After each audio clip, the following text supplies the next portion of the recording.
3 months before Russia's invasion of Ukraine in 2022, the CIA Director William Burns and the United States Ambassador to Russia, John Sullivan, met in Moscow with Nikolai Patrushev, an advisor extremely close to Vladimir Putin.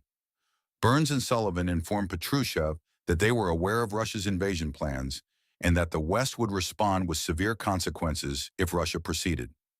Patrushev said nothing about the invasion. Instead, he simply looked the Americans straight in the eyes and implied that the Russian military would not be intimidated by threats from the United States. The two officials informed President Biden that Moscow had already made its decision. That was when Washington began publicly warning the world that Russia would attack Ukraine. The Russian army was much larger, better prepared, and far better equipped than the Ukrainian one. Therefore, the question everyone asked was, why didn't Russia win the war in the very first days? In this video, we are going to show you the mistakes Russia made in this war, the reasons why they happened, and also their consequences. The first step to understanding the problems of the Russian army and the current war in Ukraine is to go back to the past, more specifically to the time of the Soviet Union. At that time, the Soviets had a gigantic army designed to fight large-scale wars in Europe against NATO. This required maintaining a massive force with millions of soldiers and an unbelievable number of equipment, weapons, and vehicles to support them. After the end of the Soviet Union, this type of organization no longer made sense, and the costs simply could not sustain a structure of that size. Therefore, the armed forces went through downsizing and modernization. The focus was no longer on fighting major battles, but on having the capacity to defend its own territory, with a strong emphasis on nuclear weapons, while also developing a smaller, more professional, and agile force for targeted interventions in Russia's periphery and allied countries. The beginning of this major transformation was not promising. The Russians faced major difficulties in the wars fought in Chechnya and also did not perform as they wished in the intervention carried out in Georgia. As a result, an even more radical reform was planned. Entire divisions of the armed forces were replaced by battalion tactical groups, smaller units but with a higher level of readiness, diverse capabilities, and composed almost entirely of professional soldiers. By 2020, it seemed the military had achieved many of its objectives. Russian Defense Minister Sergei Shoigu declared that 70% of the country's equipment was new or modernized. Russia also had a growing arsenal of conventional precision munitions, and the army had more professional soldiers enlisted than those performing mandatory military service. To illustrate this, Russia conducted two successful operations, one in Syria to support Bashar al-Assad's regime, and another to seize territory in eastern Ukraine in 2014 during its first attempt.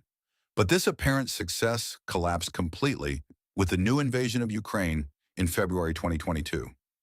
We can summarize these mistakes in 4 areas: the intrinsic corruption within the Russian state, strategic errors both before and during the war, the difficulties of a dictatorship in handling feedback and secrecy, the underestimation or disdain for Ukrainian resilience and Western support.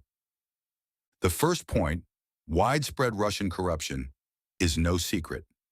Russia ranks 138th in Transparency International's Corruption Index, far behind Brazil, for example, which ranks 94th.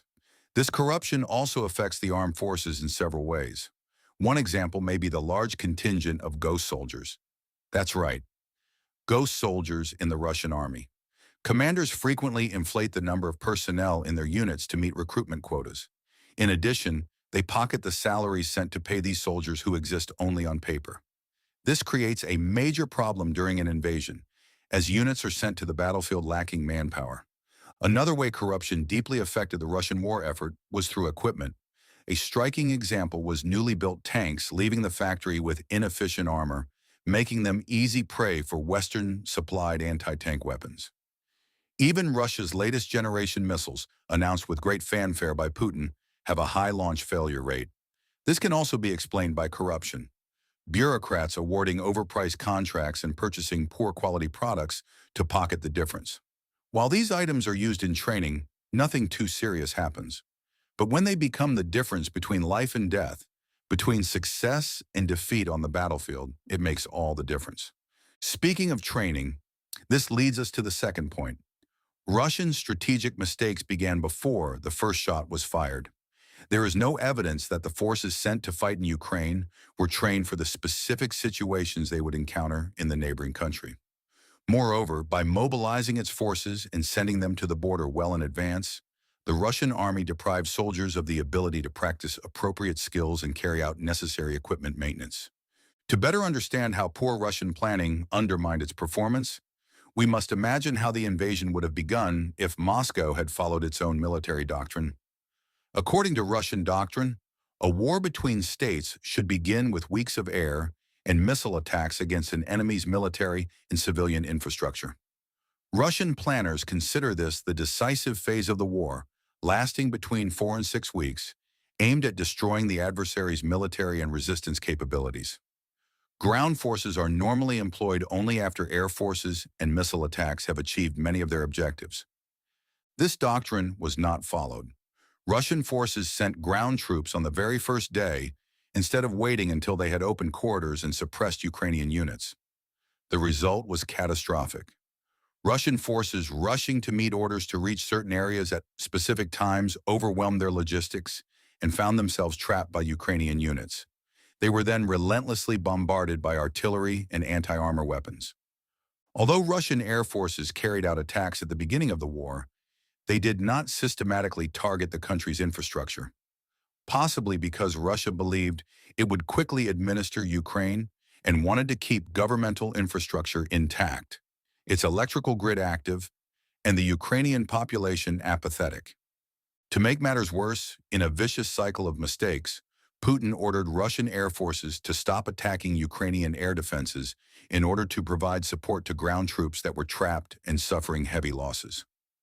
This decision prevented Russia from establishing air supremacy, dominating Ukraine's skies, and forced Russian aircraft to fly at low altitudes within range of Ukrainian Stinger missiles. As a result, they lost many helicopters and fighter jets.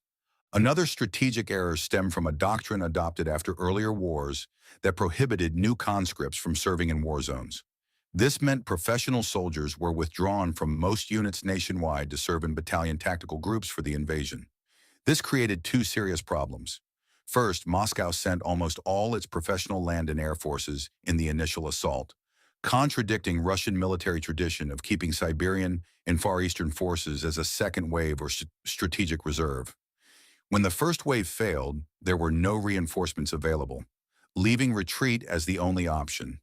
Second, with many professional soldiers killed or severely wounded, there are few capable personnel left to train new recruits arriving through recent mobilizations, harming the long-term sustainability of the Russian war effort. Beyond all these errors, the greatest strategic planning failure was the decision to launch a large-scale multi-axis attack. By attempting to capture multiple parts of Ukraine simultaneously, Russia stretched its logistics to the limit and failed to maintain overwhelming numerical superiority on a single front. If Russia had launched air and missile attacks days or weeks before committing ground forces, attacked along a narrower front line, and maintained a large reserve force, today's reality might be very different. You might ask, why was the planning so poor? That brings us to the third point, the negative influence of politics, specifically a dictatorial system, on war planning and conduct. In a dictatorship with little transparency, no checks and balances, and extremely centralized power, telling the truth is dangerous, even when knowing the truth is in the regime's interest. This creates a bubble isolating decision-makers from reality. According to Washington Post reporting, the war was planned only by Putin and his closest confidants in intelligence and the armed forces. This team advocated a rapid invasion on multiple fronts, a mad dash to Kyiv to neutralize the Ukrainian president through assassination or kidnapping, and the installation of collaborators to administer a new government, steps that a broader and more experienced team might have warned would not work. While secrecy in war is normal, Russia's excessive secrecy backfired. U.S. intelligence agencies discovered detailed Russian invasion plans and shared them with the media and allies. Instead of aborting the invasion, the Kremlin insisted that troop concentrations on Ukraine's borders were merely training exercises. Even many Russian soldiers and officers were kept in the dark. Units did not receive adequate supplies, and defense industries were not prepared for sustained war production.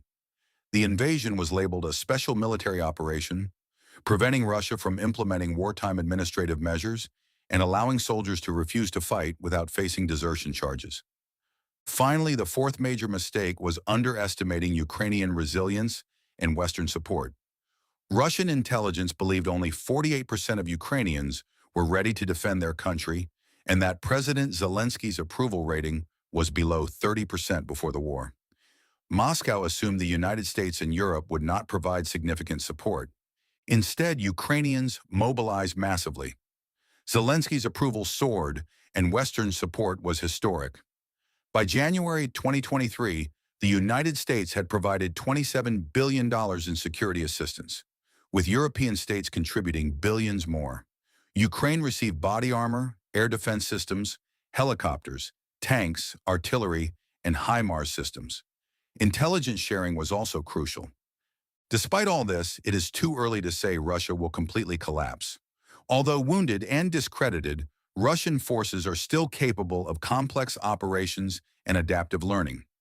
Russia has improved in defensive operations, fortified positions, expanded missile stocks using older Soviet-era weapons and Iranian drones, and adapted logistics after suffering HIMARS strikes.